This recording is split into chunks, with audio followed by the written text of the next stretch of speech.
Good morning. This is your laughing chaplain here. So it's Thursday morning, April 24th, 2025. And I'm still in Lake Tahoe.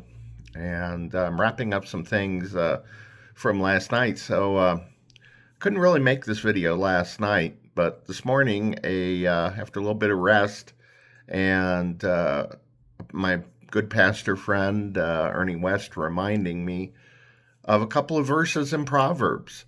Proverbs 17:22, a merry heart doeth good like medicine, but a broken spirit drieth the bones.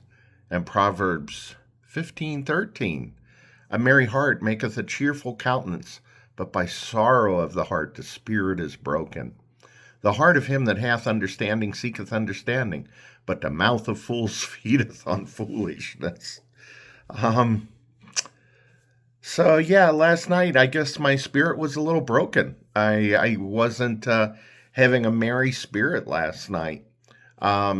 If you watch my prior video, you know I was really excited to go out and go visit a couple of nursing homes and do some laughter with the patients, and because I spent a lot of time watching videos about how to set up a nonprofit on my drive up here to Tahoe. And I've decided that a nonprofit at this point is not a good idea. It would take away a lot of focus from the actual mission for not a lot of benefit, create a lot of complications and stuff. This ministry is me. It's me. It's your laughing chaplain. Trying to get laughter to seniors in nursing homes, and especially to teach the staff how to do this as regular medicine. So all day yesterday, I was practicing all day yesterday, talking to some of my good friends in Tahoe, some of my hairstylists, and that I sharpen the scissors for, and telling them about the mission and their customers, and everybody thought it was great. So I was really on fire to get out last night. Well, I visited 3 different facilities, and couldn't make anything happen in any of them. I visited Tahoe Senior Plaza. I visited, I have a lousy internet connection today to deal with. And one of my main tools is I use Evernote a lot, and it's not syncing between my devices. So I was going to use my other phone for some notes and stuff. So I went to a place called Kelly Ridge and another place called Tahoe Senior Plaza at about 7 o'clock at last night. And I couldn't find any groups of people gathered together. Kelly Ridge looks like it's a facility with a lot of individual apartments and people that are, fairly able to be independent. And it's got a common kitchen area, common like a fireside room where people can get together. It had a beautiful fireplace in it. A eating area. There was remains of a birthday cake or something, and lots of food there. Simple foods that people could eat in the middle of the night. The same thing your chaplain was eating this morning. Quick oats. But there was nobody gathered anywhere. Everybody was tucked away in their apartments. I didn't see anybody socializing. I thought I heard some voices down the hall. I walked down the hall. No, I couldn't find anybody. It was just like a TV. I was picking up from one end of the hallway, I was picking up 2 or 3 TVs down the hall, perhaps. But as I walked down, I didn't hear any apartments with, like, it was just like everybody was all isolated. From the outside, it looked like all the lights were turned off.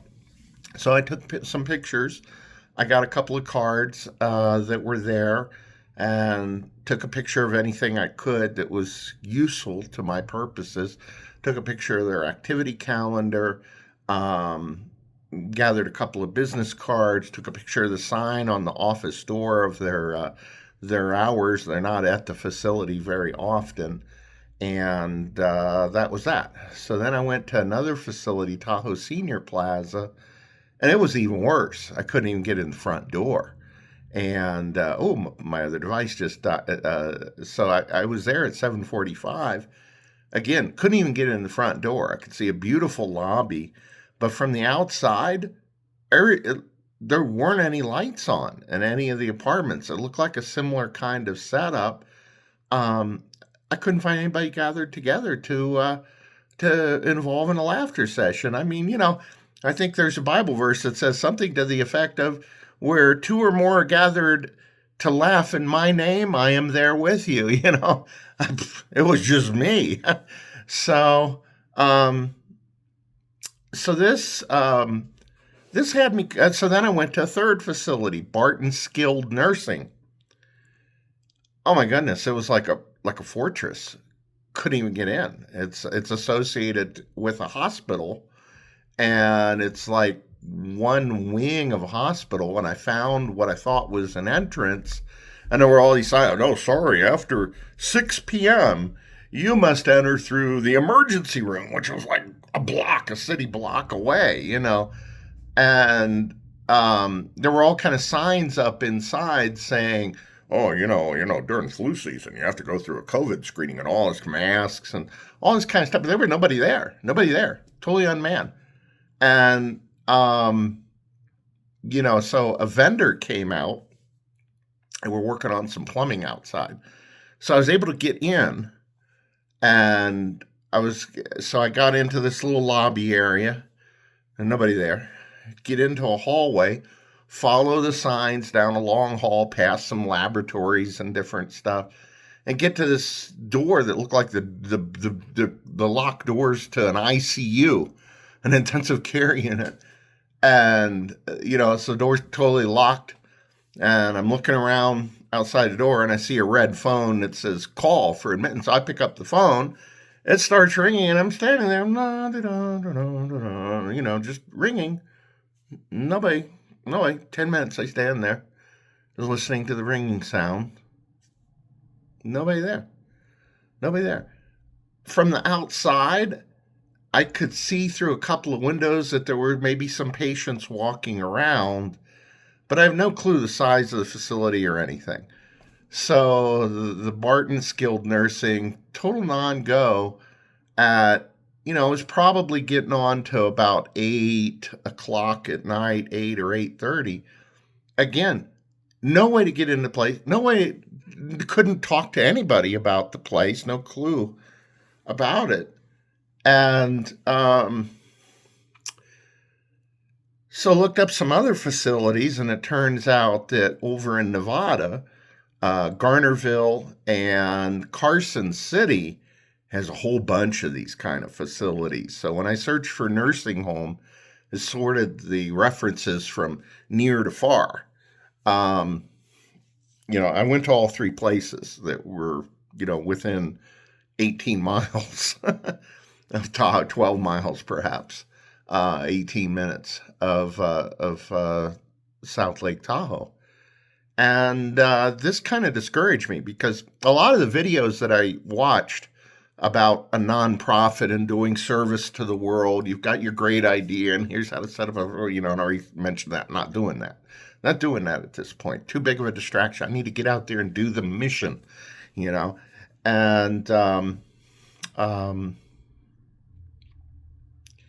it really discouraged me, because if I have to work all day long till 6 or 7 o'clock at night just to make ends meet, then it doesn't look like I can get into these facilities at night. So I can't even get started doing them. It's like I have to sacrifice a whole day of work, and it cost me over $200 to be here in Tahoe for 2 days, a room for 2 nights, the 9 hours of round trip driving. I have a big investment of being up here. You look at wear and tear on the car. I easily have $300 invested in being up here. And yesterday, I didn't even clear that much from sharpening, because I was too busy telling the story, seeing if, people thought it was a good idea. Everybody thinking it's a good idea. I collected $2 in donations from one of the styles, but one of the salons where they didn't need much sharpening, but, today I'll make more as long as I don't get too distracted. It's already 10 a.m. and now I got to go to my regular job and work all day. So it really had me discouraged because it looks like, okay, I don't mind sacrificing my evening. I don't mind working a double shift each day, work all day on sharp and then work all night, on the ministry. But if it's not possible to do the ministry at night, what? Wait a minute. I've also got to give up my work days to have any chance of moving us forward, to have any kind of report to bring to you of, hey, I laughed with you. I posted a video yesterday of all the people I got to laugh at an IHOP yesterday, and I laughed with people at salons. All that went great. But, the thing that none of the real videos talked about, there were lots of videos, how to start a nonprofit with no money. Okay, well, like I say, not doing a nonprofit, but how to start a ministry without no money. I'm doing that. But if I got to invest, losing hundreds of dollars maybe a day, you lose $100, $200, $300 a day. If I'm only making $100 a day, I'm barely covering, costs of phones and storage for books and things like that. I'm not making any money to contribute to the house. I'm not making any money to fix the van probably is going to need brakes very soon. It's making a bad scraping noise in the front. I thought my guy said, oh, yeah, you got plenty of brakes in the front. But when I get back, I'm going to have to visit them. There could be $300, So I got to work every day. I got rents coming up. T-Mobile's just yelling at me that I'm late on my phone bill yet again. And they whack me, they'd love to see somebody who's down who can't just do auto pay. And they'll whack you with, a bunch of late fees and reconnect fees. And, so it's, I don't know how best to say this. So I'm just going to say it straight. Being poor kind of sucks. I don't mind being poor.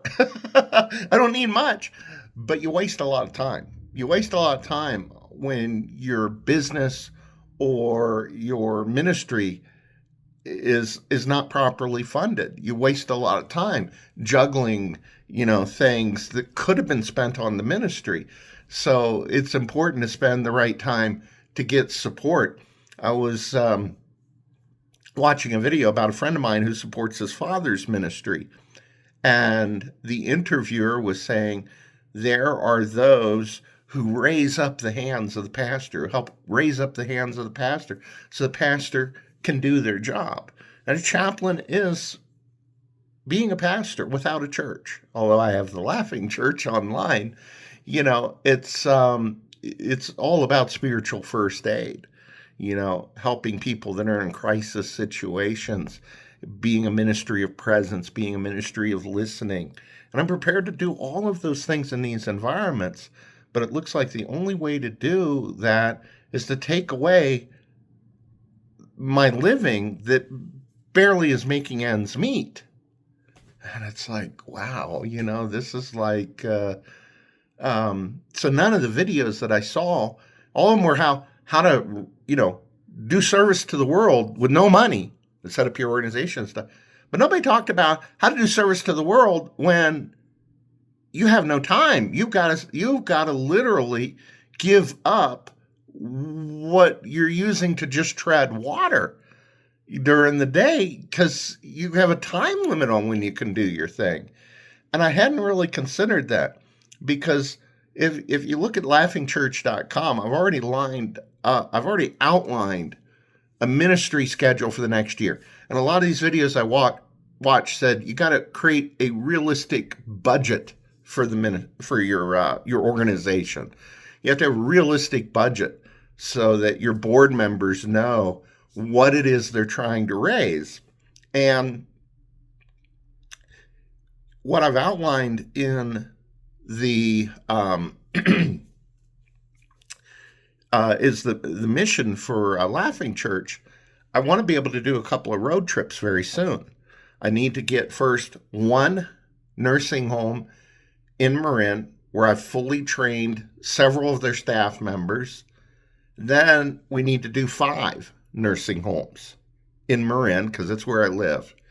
Then we need to find 5 nursing homes there that will allow me to train their staff. And I'm probably looking at doing this more with what are called skilled nursing facilities or memory care or rehab units, not so much the minimally assisted living like Kelly Ridge and Tahoe Senior Plaza.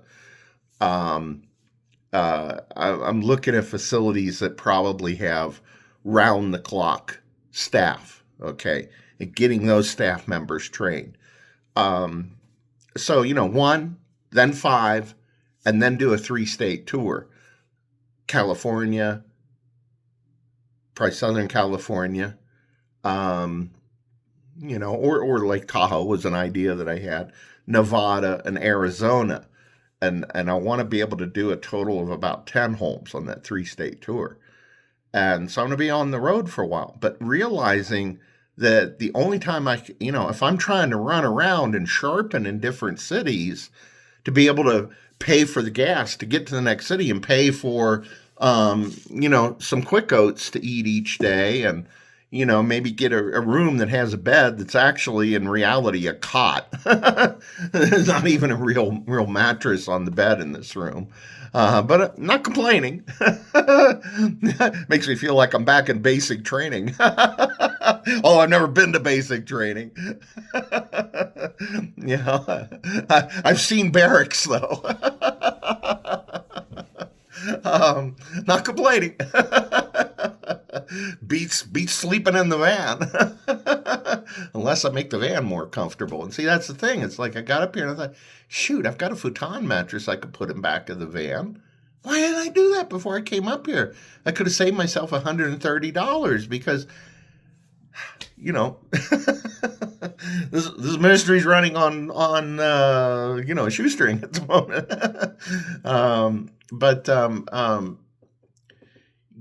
So if I'm doing that multi-state tour and trying to fund it myself by doing some sharpening, the way I funded several cross-country tours by doing a little sharpening in each city to go to the next, I kind of had to realize I couldn't drive during the day and enjoy the scenery because I had to be finding cold calling salons to find work along the way. So, I'd have to adjust to drive at night, but then also get the right amount of sleep each night, and I did a 1-month tour in my van to do the drone photography of fall colors back during deep COVID. And so there weren't any motels open at most places. So I slept in the van for that entire month. I actually got a room about 3 days during that entire month. And it was great. It was fantastic. But, and I'd find a few salons here and there that were open because the whole country wasn't locked down quite as bad as California was. California had no business at all because all my customers were all forbidden to help people. But so yeah, if I'm doing this multi-state tour, the Make America Giggle Again tour, it's going to be a challenge. I would have thought, I would be able to, it's just the reality of getting into these facilities.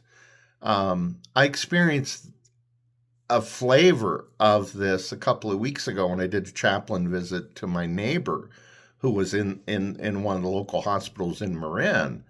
At 8:00 at night, I could not get into the hospital except through the emergency room, except through a big security screening, like going to the airport, which was fine with me. I want them to keep their residents safe. I'm very glad those guards are there because I've had an experience of being in a hospital where they had no security and I had homeless people in my room eating off my plate that had walked in off the street. And I was deep in the bowels of that hospital. It was amazing. I became somewhat of a celebrity at that hospital for enduring that situation. Apologies from lots of people running, oh, sorry, we didn't provide you a safe environment, or you're not traumatized, are you? And I could have been. I could have been injured or worse. So I'm glad the security's there. Don't have a problem dealing with the security. But um, it all is kind of, I think it's all not designed to help residents actually have visitors. And I think one of the sad realities is, as I was researching about all of this, I came up with a statistic that over 70% of nursing home residents never have a visitor. And so I think when COVID happened and they locked these facilities down tighter, nobody really complained. But if they're going to make it very difficult for people to come in and visit at night when most people probably have day jobs, that further discourages visitations. It makes it difficult for somebody doing a ministry who has to work all day to support the ministry, to be able to visit anybody at night. I wasn't able to visit with anybody last night. It's just an example. And I don't think there's any pushback. As a child, I spent a lot of time sitting in the car when I was around maybe 8, 9, 10 years old, something like that, because I had a grandfather who was repeatedly hospitalized with diabetes, and they were chopping his legs off, and then going back and chopping more, and stuff like that. And so he would be in the Jewish hospital in Cincinnati, and he was in various nursing homes. And my parents were very faithful to go visit him 2 or 3 nights a week. Okay. And my mom's sister would visit another 2 or 3 nights of the week, other nights of the week. And so me and my brother would sit in the car during that visit, because in those days they didn't really want children in the facilities. There was one nursing home, I remember a couple of the nursing homes where, like, on a holiday like Easter or Christmas, we could go in to see Grandpa. But otherwise, we had to sit in the car for an hour or two, and I would amuse myself all kinds of different ways with my little 3 transistor AM radio, tuning in radio stations all across the nation in the middle of the night, and various other things, blowing on the window in the middle of the winter and watching my breath freeze on the window and create snowflake patterns on the window. So, I occupied myself, books to read, I was waiting on my parents as they visited Grandpa. But now, where apparently can't even visit at night at some of these places, it's like, whoa, that's incredible. So anyhow, it was hard to make this video last night. So I went to 3 different facilities, gathered some info. I took pictures of each facility. I tracked my time to do this, because I need to be able to make a report to you, who I'm hoping will support this ministry. Everybody I talk to says it's wonderful. This is a wonderful idea to bring laughter to seniors in nursing facilities, and to train the staff members to do this with them on a regular basis, and so it took me an hour and a half just to do a quick try to get in 3 different facilities. If I'd found some groups, I could have done 15 or 20-minute sessions at each one. And in about 3 hours, I could have accomplished 3 laughter sessions and maybe helped 15 people experience joy and the medical benefits of laughing. But I struck out last night, and, getting a little more awareness of some of the things, some of the complications that are ahead of me with this ministry, had me rather discouraged last night. And so I couldn't make this video report for you last night. But, as I said, my very good pastor friend, and by the way, pastors have pastors, chaplains need a pastor, so somebody that we can help encourage us, so can help lift up each other. We lift up each other's arms, so we can do our ministry. But, we're being reminded, a merry heart doeth good like a medicine. I have to take my own medicine that I'm offering to give to the seniors. I need it too to maintain me. And I guess last night I kind of lost that merry heart. I was just exhausted at the end of the day. And so I guess my spirit was a little broken, because it was like, wow, how will I find time to do this ministry so I can show people a track record that it works before I ask for the donations? So basically, I got to get good at asking people contribute. Because I have a number of people who say it's good, who say, oh, there'll be a contributor for this amount a week or that amount a week. But I've been too shy to follow through and say, okay, give me your credit card number. Let me put it in Stripe. Let me make it easy for you to make the donation. It'll process it every week or every month, whatever amount you want to do. Because I need that help.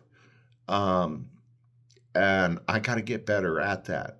And so, at least I've answered the question about, nonprofit and all the time it takes to do that and the money it takes to do that off the table, unless somebody wants to come in and set up a nonprofit and perhaps employ me as part of that nonprofit. But it all gets so complicated. I want to serve the people. I really want to spend as little time as possible having yet more paperwork to fill out for various entities at a state and federal level. This is not what my ministry is about. People need to support this ministry because it's good, not because they're hoping to get some tiny tax deduction from what they're giving. If the only way you can give to me is if you get a tax deduction for it, then deduct whatever you think that tax deduction would have been worth to you, and just donate the remainder. Make a gift of the remainder, because some states have rules that I can't even ask for a donation without filling out a bunch of state level paperwork. Come on, give me a break. I need to get in. I need to work out. I got way more important things to work out than feeding some bureaucrat a bunch of paperwork in a form. Because I'm being very straight up with you. The ministry's me. I have no staff. I have a couple of kind of expensive T-Mobile phones, I have a latest Android and the latest iPhone, because I need basic tools to keep track of what I'm doing. It's not extravagant, and my phones last for years. I take care of them. I do need probably a new laptop. My newest laptop is over 6 years old at this point. And it would help for doing Zoom meetings and things like that. But, I'm making do with what I got as best I can. I've found places where I can get a good deal on a used laptop. But this is all part of the videos that said you got to make a budget. So that's what I need to do, is get that budget out there for you to see. But on the back of a napkin budget, I would like to have a budget of $10,000 a month to run this on, because that's what I used to make as a software engineer 15 years ago. And some people have said, well, why don't you go work as a software engineer again? You see all this gray hair? I don't like that. Then get guys fresh out of college for, less money. And I don't know if the whole hiring people from foreign countries, but I've outsourced my own job more than once. Okay. And then I got laid off shortly thereafter. And, I would love to outsource again as soon as I could afford another plane ticket. I'd love to hire some other people to do some of the website updates for the ministry, all these different kind of things, to do research. Now, that's another thing, though, I did accomplish last night, is I did find a database to get a list of all the facilities in Marin that might be appropriate. Unfortunately, the state database that I accessed Also gave me facilities in Marina Del Rey because that includes the word Marin. It's like, thank you, not helpful. Yeah, it's a type in a county or a zip code, or so I typed in the name of the county and got back stuff in the other, 6 8 hours away, other end of the state. All you can do is laugh about it. Goofy systems. As a software engineer, that stuff kind of used to really tweak me. It's like, why they gotta have a broken system? Now just what else can you do? So I got to edit that database down and then really look at the facility designations and start visiting them closer to home and establishing contact, because I'd like to figure out what size is it. Does it seem to be like the nursing home that I was stuck in last summer, which I think is an ideal model for what I want to do? And like two of the places last night, just like minimally assisted living facilities, not really a staff there to train.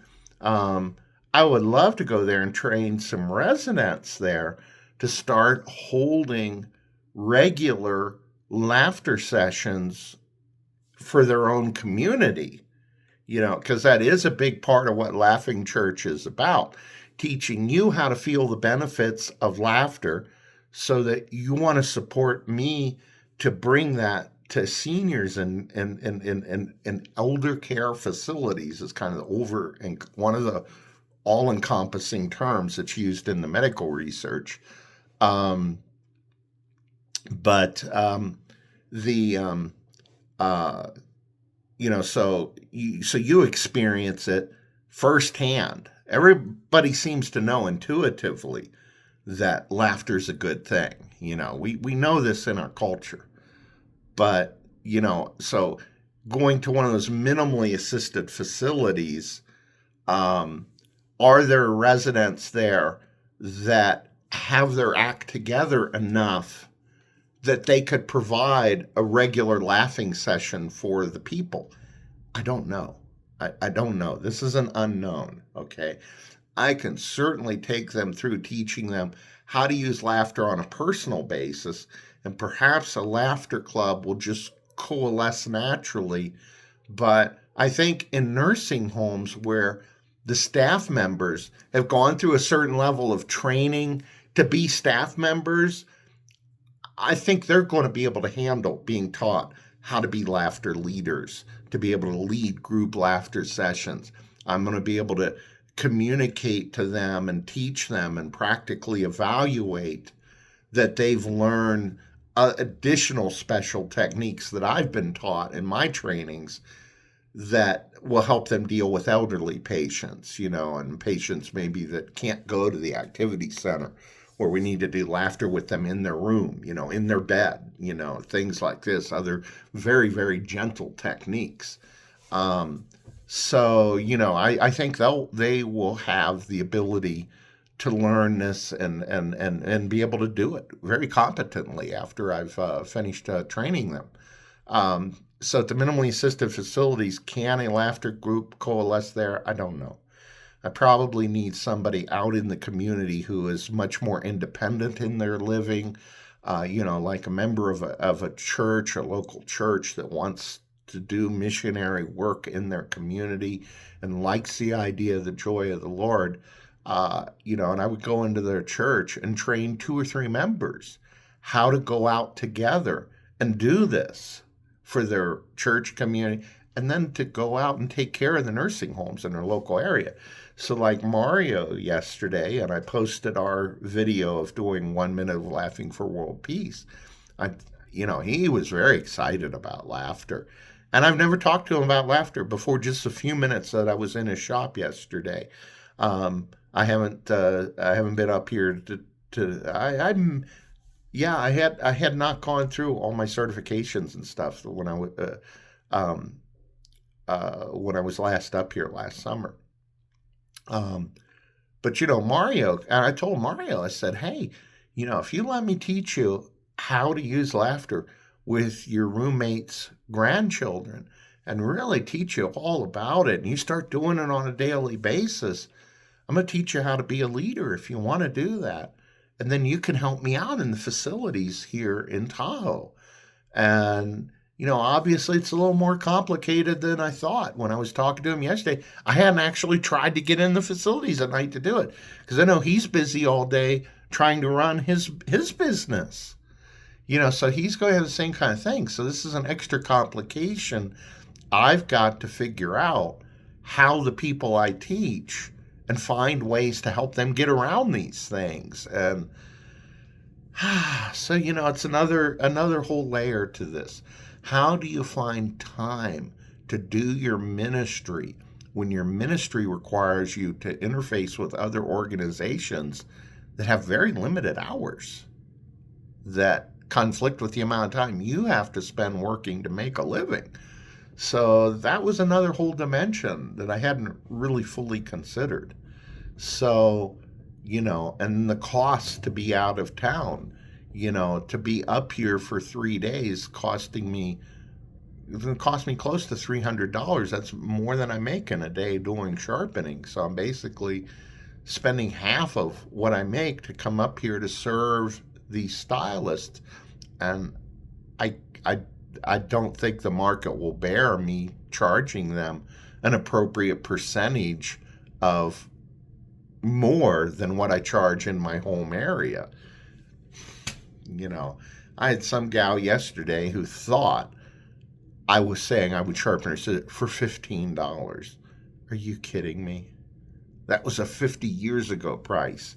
And I knew a shop in Oakland 11 years ago that they charged about $15 for sharpening, and I was running around charging $40 to sharpen a shear. And I would go visit my buddies. They taught me sharpening, and I would mention it to the guy in front of the shop who was selling all kind of beautiful knives and kitchen cutlery and stuff. And I would mention, hey, one of my, I lost one of my customers to you guys. He came over here to get you guys his $12 sharpening. And Rex would get upset and he'd yell at Mike and Pops. He'd go, guys, you got to raise your prices. It's not the 1950s anymore. Because he felt like they couldn't support the shop off of how little they were charging for sharpening. The only thing keeping the shop afloat was Rex selling expensive pocket knives and expensive kitchen cutlery and stuff, And so when I would remind him of how Rex and his father, Pops, who did the sharpening and clipper blade repair and clipper motor repair and stuff, it would frustrate Rex. So it's just we would just die laughing. He'd yell at the guys every time I'd go to visit. He'd yell at, guys, it ain't the 1950s. I got to remember that too. So this gal yesterday, I started doing this 11 years ago, the sharpening, and I was only charging $40. So I only raised my price $10 in 11 years. And that's somewhat of a mental trap myself. With the cost of inflation and stuff over that amount of time, I should be charging $60 or $70. I don't think the market's going to support that. Then I'm competing with them thinking they can just get a cheap new shear off of Amazon. That'll be utter garbage for them being professionals. But they don't realize that till after they get it, and then they just struggle along with it. And, anyhow, so it's just, it costs to move around, and there is a potential to take laughter to nursing nationwide and teach people how to do it all across the nation. So I need to start and do it in my area. This couple of days is an experiment in Lake Tahoe to try doing a remote area, and I'm getting more of a feel for some more layers to it. But we got to figure out really, when you figure out if I'm traveling around doing this, to have a budget of $100,000 a year. So that's not even the $10K a month that I said earlier, but $100,000 a year to pay for, vehicle costs, to, be able to afford a little bit cheaper vehicle for running around in. Because I'm in a van, it was only a $2,000 van. That's all I could come up with. And the van, I've had it back and forth across the nation. It saved me a whole month of hotel bills by putting a futon mattress in the back of it. Stuff like that.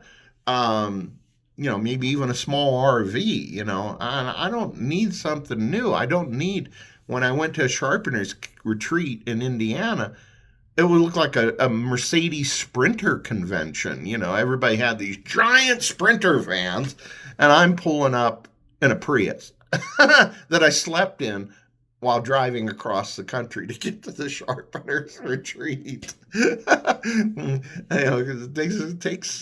takes a little while to drive across the country, 48 hours if you can do it nonstop. So, you got to stop and sleep a couple of times. I just slept in the car, there, all the way there and all the way back. So, I got all these Sprinter vans towering around. There I am in my Prius with all my sharpening gear in the back, and it was great. Made a lot of great contacts there. It was a lot of fun. Yeah, I didn't have too many other members of the Team Prius Club, although my good friend Ramon, he was also Team Prius. We're the only two guys there doing sharpening out of a Prius. So,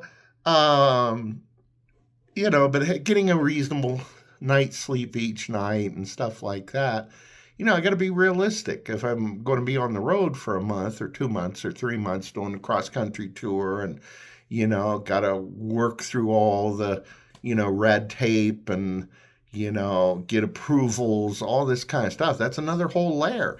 It has taken me, February, March, we're already into end of April.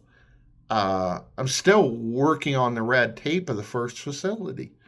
Unfortunately, the administrator had a death in his family, and he apologized for that. So, people's lives happen, and sometimes, it makes it difficult for them to do things on as timely of a basis as I might hope for, for getting the things done I need to do. So there's all these different things to deal with. Meanwhile, my phone bills don't stop. My bills for storage to store books. And I haven't even talked to you about some of the books that I'd like you to buy to support the ministry. This is a really great book, The Bible Guide. Great book, goes through all kinds of questions of the Bible. I have about 6 or 8 pallet loads of these kind of books that I can package up to send to you as a gift in return for your donation to support the ministry. But, setting up a website to list all that stuff and whatever, it's yet more stuff I got to do. More stuff that, it's already 10:30. I got to get out and do some sharpening. With the lousy internet up here, it may take me a couple of hours to wait for this video to upload. But hey, this is kind of the report for today. Let me just leave you with have a merry heart. Laugh today. Enjoy the joy of the Lord. Take a look at Proverbs 17:22, Proverbs 15:13 through 15. And, be joyful. Be joyful. Pray for what your ministry should be. And you might have to pray for 6 months before you get an answer. But look at your talents. Look at what you like to do. And ask the Lord, what does He want you to do with the talents He's given you? I'm pretty clear that the Lord has shown me a good path. And say, if you're on the right path, Satan will throw some things in your way to make it difficult to serve. And you got to keep that merry heart so that you don't have a broken spirit and give up. So anyhow, I am your laughing chaplain. Thanks for sticking around for this longish video. This kind of this fireside chat without the fire. I'm about to get one of them backgrounds, the big, I don't know, bonfire. Burning Man. I should run Burning Man videos behind me. Anyhow, thanks for watching the video. I hope you've liked and subscribed. Pray if the Lord is leading you to support this ministry. If you go to Laughing Church, there's instructions about how to make a gift. I can't call it a donation. Make a gift through either Venmo or PayPal. And, I appreciate your help. And, check into this channel regularly because I intend to keep doing this diary of what's going on. I hope I can keep it interesting. Any comments, questions down below? I'd love to have some questions to answer. Love to hear your encouragements. Whatever thoughts you have. If you have any skills you can contribute. I'm I'm not sure how to manage a bunch of other people helping out with this, but just stuff like researching these facilities. I need to find out what their sizes are. I'd be able to love to come to tell you relatively soon. And this is one of the things you do if you have an organization where you're trying to do fundraising and get grants and things like this. You need to be able to tell them the size of your mission. What is your mission trying to accomplish? What is the size of the population that you're dealing with? Who are the kind of people that you're helping? How many of them are there? And what is your track record? So one of the things I would like to come up with to have on the tip of my tongue is to know exactly how many facilities are there in Marin County that I can serve. What is the size of those facilities? Every nursing home in California has a census that they post daily at the front desk. I never noticed this when I was in the nursing home. I noticed this in another nursing home where I've been doing delivering laughing telegrams. And that's another website. You can visit laughingtelegram.com and learn more about the structure I'm trying to set up to make this like, being able to send laughter like you're sending flowers to somebody. But I noticed in one of the facilities there, they had a census, so it told me how big the facility was. I went back to the nursing home I was in, and sure enough, they had the census form. I just never noticed it. It was behind a pile of binders on the, sitting there on the front counter like they're supposed to have it. Probably not behind a pile of binders, but, at least that gave me some info. I need to find this data for every facility in Marin. How big are they? Who is their administrator? What is the contact information? Who is the activities director at each one? I need to compile that database. So there's a task one of you out there might want to do. Maybe by the time you see it, I already have this info. If you're willing to do a little bit of this clerical kind of work, which is probably got to be done in the middle of the day, which right now I'm late to go run and earn my living for today. But if you have some free time during the day that you want to devote to this, be sure to ask me first, because maybe by the time you see this, that's already been done. This is a very early video. This is very early in the life of this ministry.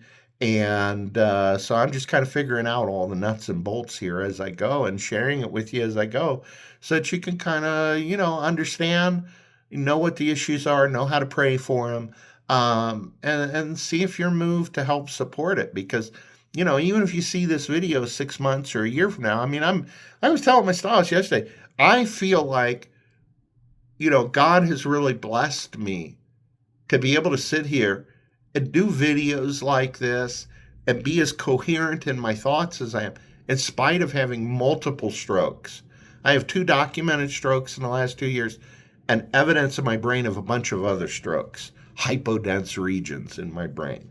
And my neurologist has said, well, the good news is your brain's showing a lot of healing, because I've went and struggled to just do what I need to do. A couple times I got stuck on the idea of, maybe I should go for disability. And oh my goodness, that. I already made a video on that. I can't get off on that side trail. I have been blessed by struggling to continue to do all the things I used to do before I even knew that I was having strokes. And I think health-wise, some health issues have been taken care of where they shouldn't be a risk anymore. And I'll post some more videos about that. One of the customers at the salon yesterday was very fascinated to hear about my medical journey that brought me to the point where I could be in front of her laughing and talking about cats with her and talking about the health benefits of laughter. So I'm very blessed. I am very blessed. Okay. So, I told my spouse, I believe I'm blessed enough. I've got work to do for the next 30 years. So either you're seeing this 6 months from now or a year from now or a few years from now, I suspect I'll still be doing this. You'll probably see more current videos. If the good Lord enables me to stick around and continues to bless me with enough health to struggle and get out there, I plan to stick with it, because that's one of the other things that separates, I think, real ministry from just a flash in the pan. I've been a literature evangelist now for a good 20 years. I've done it part-time, but I'm looking at doing it a lot more, and I need to make it a regular part of funding this new ministry of laughter because, another thing is the people in the nursing homes can really use good quality reading material. So when I deliver laughter sessions, the ones I've been delivering in nursing homes, the residents are quite interested to have me give them reading material too. So, I need help with the funding of that, even though I've got a big inventory. Once an inventory disappears, how do I replace it? So that's another thing that donation I need for. And I believe I can do all that quite comfortably out of the $100,000 a year budget for this ministry that I think it really needs to do it. And if more than that comes available, then I'm looking at possibly being able to hire some staff members and things like that. So I'd have somebody full time, and I don't know whether they'd be contractors or actual staff members, but, people to actually keep track of, all the reports I want to make to you, my donors. Calling facilities, arranging to talk to people, sending them whatever paperwork they need, talking to insurance companies to arrange event insurance, whatever. There's all kinds of nuts and bolts and little details that have to be dealt with. So anyhow, this has gone on a lot longer than I intended, but hey, I hope you find it interesting. Let me know down in the comments. If you're starting a ministry and that's the point where you're seeing this, I hope you'll let me know about your ministry. Let me know about some of your challenges, because maybe if you see this a few years from now, I'll have a lot more experience in these areas, and I may be able to share with you some things that'll help you in your ministry, because I believe we are all called to have some kind of ministry, some kind of outreach. The Lord has a will for all of us of how to reach out and share his love with the people around us.